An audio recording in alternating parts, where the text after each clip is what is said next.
No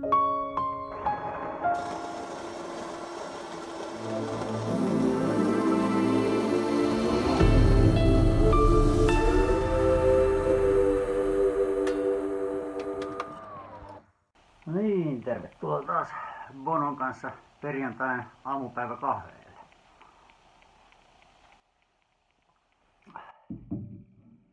Tänään olisi aiheena vähän keskustella uskontojen merkityksestä, hiukan dogmista.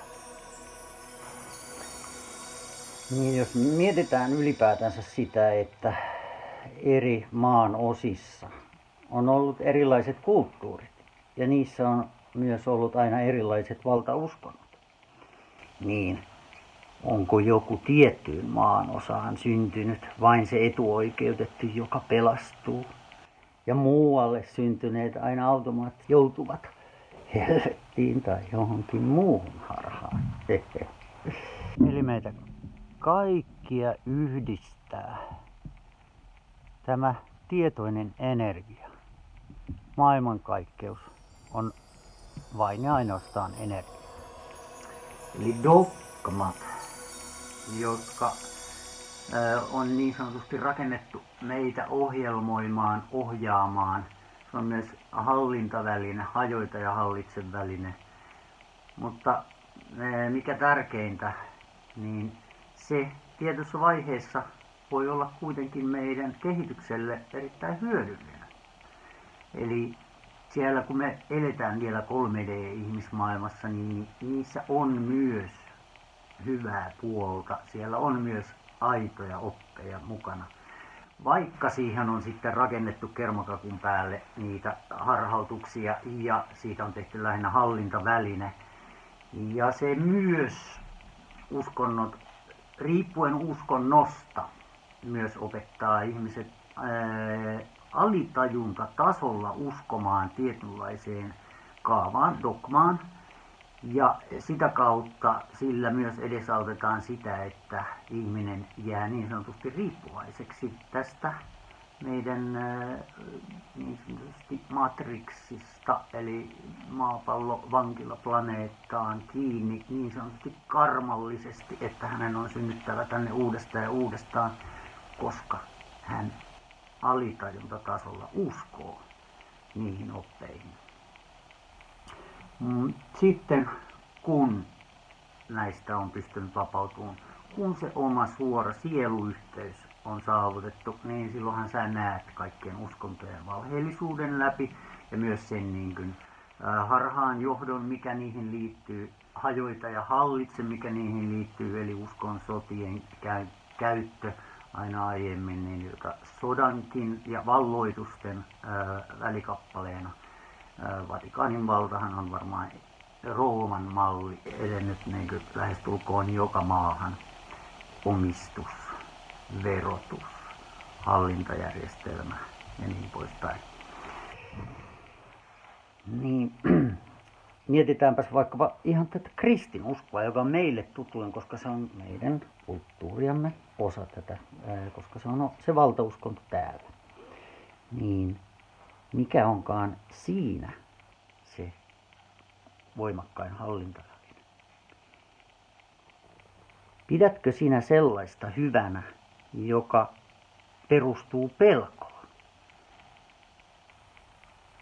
Ei pelkästään kuoleman pelkoon, joka sekin on siinä mukana, koska kristinuskosta on poistettu jälleen syntymäoppi, joka oli Jeesuksella alun perin. Ne löytyy niistä muista kirjoituksista, jotka on poistettu Raamatusta.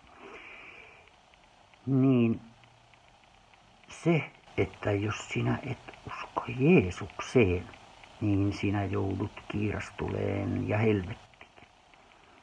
Eli hallitaan pelolla. Punnitsepas sitä nyt sydämessäsi, että onko se sitä todellista rakkautta, pyyteetöntä rakkautta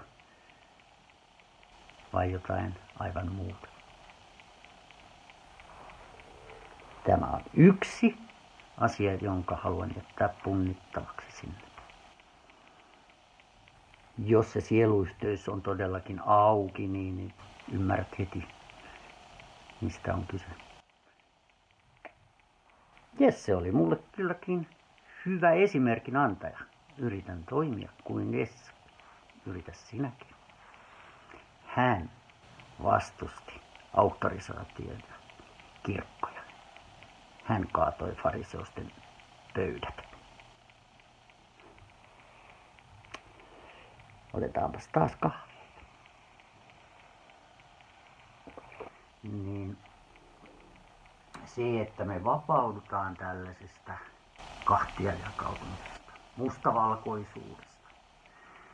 Siellä on uskontoina myös New Age, joka jo 80-luvulta otettiin myös sen saman eliitin kabalin haltuun, jolla sielläkin on jälleen niitä aitoja oppeja, jotka niin valmistelee myös ihmiskuntaa tämmöiseen intergalaktiseen yhteyteen, joka on mahdollista ehkä muutaman vuosikymmenen kuluttua. Ensimmäiset viestit voidaan saada parin vuoden kuluttua aikaisintaan, 2027 paikkeilla kai. Niin, me ollaan aina kehittymässä sieluna.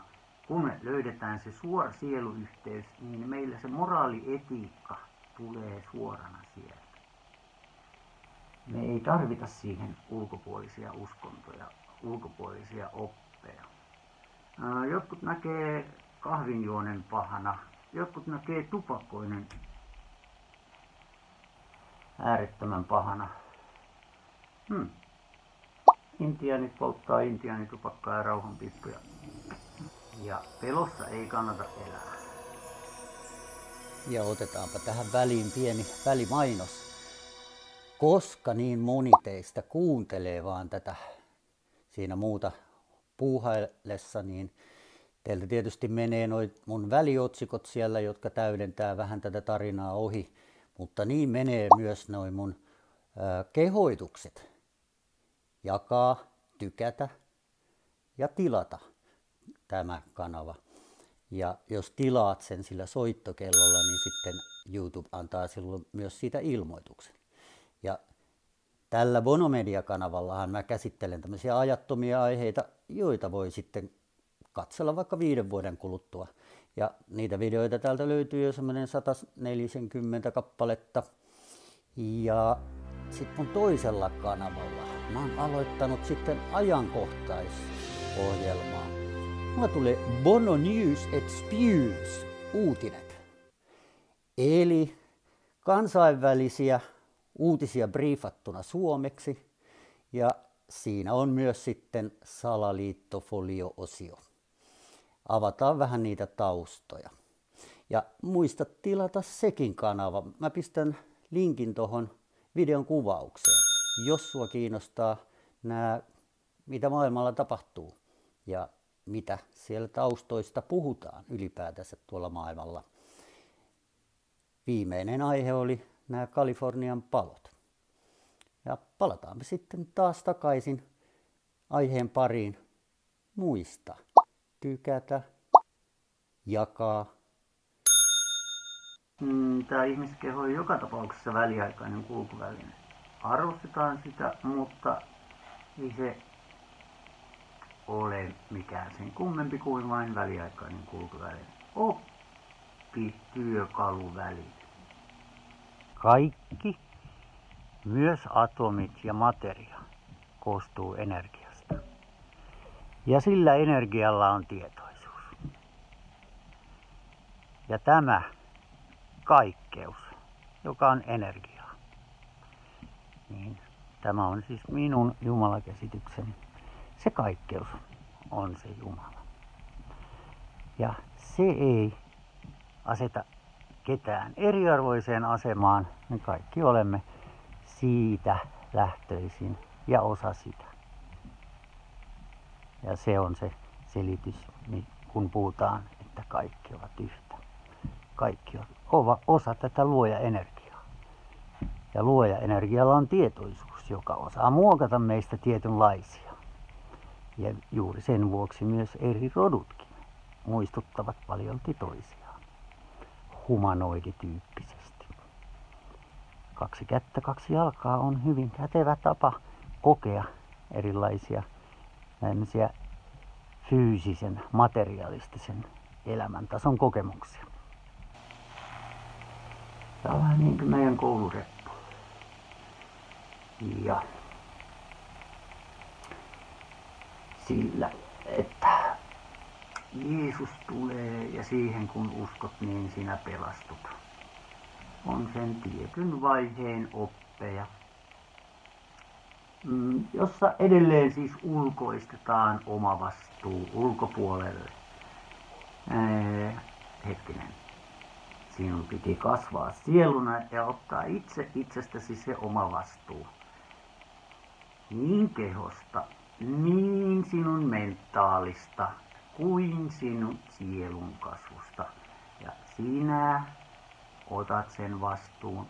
Sinä opit sen moraali-etiikka-koodin. Se on meillä täällä kollektiivissa tiedossa.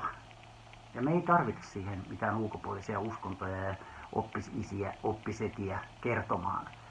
Joku paavi, joku bishop, patriarkka, pappi. Me ei tarvita siihen ketään ulkopuolisia kertomaan, miten asiat on. Me ei tarvita siihen oppikirjoja, joka on ihmisten sepostomia, joita muutetaan vuosisatojen välein koko ajan aina vaan kauemmaksi ja kauemmaksi alkuperäisistä opeista. Jos joku haluaa siteerata Raamattua, niin hakisi sen alkuperäisen hebreankielisen. Ja niistä löytyy siis käännökset ainakin englannin kielellä. Jotenka ihan turha lähteä siteeraamaan noita tommosia sen kirkolliskokouksen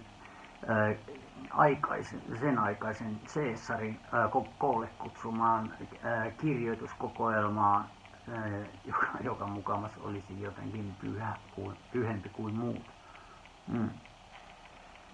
Joku kuvitteli, että Jumala on joku semmoinen valkopartainen isähahmo tuolla pilven hattaralla. Jos sinun raamattusi antaa ymmärtää näin, niin se valkohatsinen vanha herra siellä on Alien. Se on vähän korkeammalla tietoisuudella oleva toinen rotu, joka haluaa ohjailla sinua. Ei, toiset hyvässä mielessä, toiset manipuloiden ja haltuun ottaen. Niin. Tää on tää, mitä mä tässä nyt uskonnoista haluan sanoa. Ihmiskunnan ongelma on dogmat. Sitoudutaan kaiken maailman ismeihin, dogmiin. Niistä pitäisi oppia eroon. Elää ilman ismejä, ilman oppeja, ilman että niillä on mitään nimeä. Ole oma itsesi ilman mitään ryhmätukia, mitään oppeja, mitään dogmia. Muista tykätä, tilata ja jakaa. Kiitos. Olen nimittäin bännättynä niin Fasesta kuin Telegramminkaan en pääse, jotenka niitä videoita ei ilman teidän jakoja sinne leviä. Kiitos teille. Yhteiset talkoot. Näin on taas sitten perjantain aamupäiväkahvit nautiskeltu ja nautitaan tästä vuoristorata-ajelusta näihin kuviin ja tunnelmiin jälleen.